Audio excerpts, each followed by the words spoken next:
एक उस्ताद अपने शागिर्दों को उर्दू पढ़ा रहा था और एक लफ्ज़ था मखमसा। जब ये लफ्ज़ का मतलब समझाने लगा अपने शागिर्दों को तो कुछ शागिर्दों को समझ में आया, लेकिन एक शागिर्द ऐसा था जिसे मखमसा लफ्ज़ का मतलब समझ नहीं आया और वो शागिर्द अपने उस्ताद से उलझ पड़ा, क्योंकि ज़ाहिर है उसे समझ नहीं आ रहा था। उस्ताद ने काफ़ी तशरीह की, काफ़ी मरतबा समझाने की कोशिश की, लेकिन ये शागिर्द मुतमईन नहीं हुआ। अब जब कोई तरीका न था तो फिर उस उस्ताद ने उस शागिर्द से कहा कि चलो मैं तुम्हें एक वाक़या सुनाता हूँ, शायद तुम्हें समझ में आ जाए कि मखमसे का मतलब क्या है। उस उस्ताद ने वाक़या सुनाना शुरू किया और उसने कहा कि कराची में एक एक्सीडेंट हुआ। एक सड़क पर एक बाप और उसका बेटा मोटरसाइकिल पर जा रहे थे और उनसे आगे एक ट्रक था और उसमें फौलादी चादरें लदी हुई थी। ज़ाहिर है वो किसी कंस्ट्रक्शन कंपनी के, किसी कंस्ट्रक्शन के काम पर जा रहा होगा, तो उस ट्रक पर फौलादी चादरें लदी थी। अचानक ट्रक से एक फौलादी चादर उड़ी और सीधी बाप और बेटे की गर्दन पर आई और दोनों की गर्दनें बिल्कुल कट गई और धड़ से जुदा हो गई। जैसे ही वो एक्सीडेंट हुआ, सड़क पर एक हड़बौंग मच गई, हंगामा मच गया। हर तरफ से लोग आए, लोगों ने देखा कि भाई ये एक बाप बेटा थे, दो लोग थे और उन दोनों की गर्दनें अलग हैं, धड़ अलग हैं। तो लोगों ने फ़ौरन उनके धड़ और उनके कटे हुए सर उठाए और कराची के एक बहुत ही मशहूर डॉक्टर के पास ले गए कि भाई ये देखिए ये मामला हुआ है, इसको कुछ ठीक कीजिए। अब ये डॉक्टर जो थे ये माहिर थे इस तरह के मामलात के, तो उन्होंने कोई 7-8 घंटे तवील ऑपरेशन किया और दोनों के सरों को उनकी बॉडी से यानी कि उनके धड़ों से जोड़ दिया।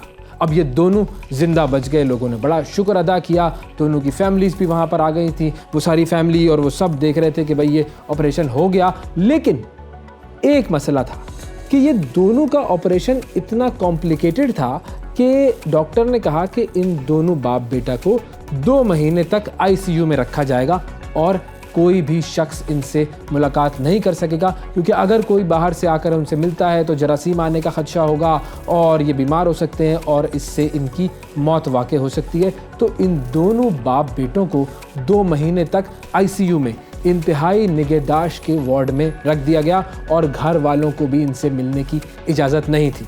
2 महीने गुजर गए। 2 महीने के बाद वो दोनों बाप बेटा अपने घर पर वापस आए। घर वालों ने खूब एक जश्न का समा रखा था, दोस्तों को बुलाया हुआ था, रिश्तेदारों को बुलाया हुआ था, खूब खाने पकाए हुए थे कि आज ये दोनों बाप बेटा जो है वो घर पर वापस आएंगे तो हम सब खुशियाँ मनाएंगे, इनकी नई ज़िंदगी को सेलिब्रेट करेंगे। लेकिन जैसे ही ये दोनों बाप बेटा घर पहुँचे तो एक हंगामा मच गया। हंगामे की वजह क्या थी? बाप का सर बेटे के धड़ पर लगा दिया गया था और बेटे का सर बाप के धड़ पर लगा दिया गया था।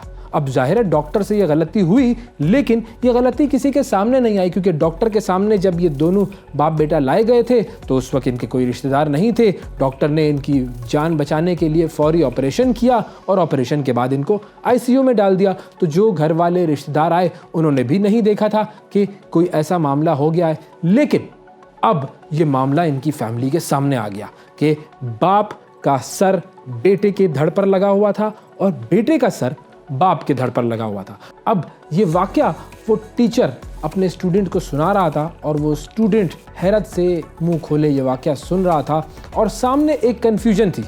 अब ये दोनों बाप बेटा जब घर पहुंचे हैं तो एक बहुत बड़ी कन्फ्यूजन पैदा थी। कन्फ्यूजन क्या थी? क्या बेटे की जो बीवी थी वो शौहर के धड़ के साथ कमरे में रहे या शौहर के सर के साथ? अगर वो शौहर के सर के साथ रहती थी तो धड़ तो उसके ससुर का है। अब क्या होगा? अच्छा, दूसरी तरफ एक और कंफ्यूजन कि माँ अगर शौहर के सर के साथ रहेगी तो धड़ तो बेटे का है और अगर शौहर के धड़ के साथ रहेगी तो सर तो उसके बेटे का है। अजीब कशीदा सूरत हाल थी। बेटा अपनी बीवी का हाथ थामना चाहता था तो वो बीवी कहती थी कि मुझे अब्बा जान के हाथों से शर्म आती है। ससुर अगर अपनी बीवी के पास जाना चाहता था, उससे बात करना चाहता था तो वो इसलिए नहीं करता था कि बेटे का धड़ और माँ यानी कि उनकी जो बीवी है, जाहिर है उनकी तो अबदी एक हुर्मत है।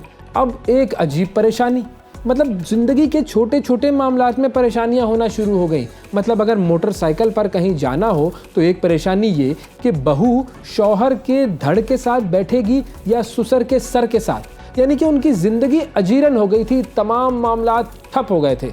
अब ये लोग दोबारा डॉक्टर के पास गए कि इस मसले का हल निकालने का कहें, दोबारा ऑपरेशन का कहें, लेकिन डॉक्टर ने साफ इनकार कर दिया कि अगर ऐसा ऑपरेशन किया गया तो दोनों की जान जाने का पूरा इम्कान है, तो इसीलिए ऑपरेशन तो नहीं हो सकता, अब इन दोनों को ऐसा ही रहना पड़ेगा। अब ये लोग मज़ीद परेशान हुए कि अब क्या किया जाए। ऐसे में किसी ने मशवरा दिया कि दोनों अपनी अपनी मनकूहा को तलाक दें और असर नौ निकाह करें ताकि धड़ हलाल हो जाए। अब शागिर्द पूरी तवज्जो से ये सुन रहा था और बहुत परेशान था कि अब क्या होगा, क्या वाकई ऐसा हो सकता है, क्या मसले का कोई हल निकलेगा या नहीं निकलेगा। तो ऐसे में उस उस्ताद ने शागिर्द से सवाल किया कि तुम बताओ, अगर लड़के की माँ तलाक ले तो किससे लेगी? बेटे के धड़ से तलाक लेगी या शौहर के सर से तलाक लेगी? उधर बहू के साथ भी यही मसला है कि वो शौहर के सर से तलाक लेगी या ससुर के धड़ से तलाक लेगी। अब तुम बताओ, उस्ताद ने शागिर्द से पूछा, तुम बताओ क्या किया जाए? तो शागिर्द ने काफ़ी देर तक सोचा और कहा, उस्ताद जी मेरा तो दिमाग बंद हो गया है, मुझे कुछ समझ में नहीं आ रहा कि क्या किया जाए। बस इस पर उस्ताद ने कहा, बेटा ये जो तुम्हारी कैफियत है इसे उर्दू में कहते हैं मखमसा। पाकिस्तान भी इस वक्त इसी हालत का शिकार है और इसी मखमसे का शिकार है। उसका सर है जमहूरियत का और धड़ है इस्टेब्लिशमेंट का। सर अलग करें तो मुसीबत, धड़ अलग करें तो मुसीबत। गोया पूरी ये जो सूरत हाल है ये सिर्फ़ और सिर्फ एक मखमसा है और कुछ नहीं। इंटरनेट पर, सोशल मीडिया पर ये वाक़या किसी ने मेरे साथ शेयर किया तो मैंने सोचा कि आपको भी सुना दूं ताकि आप सर धड़ की बाजी लगाएं और इस पर सोचें।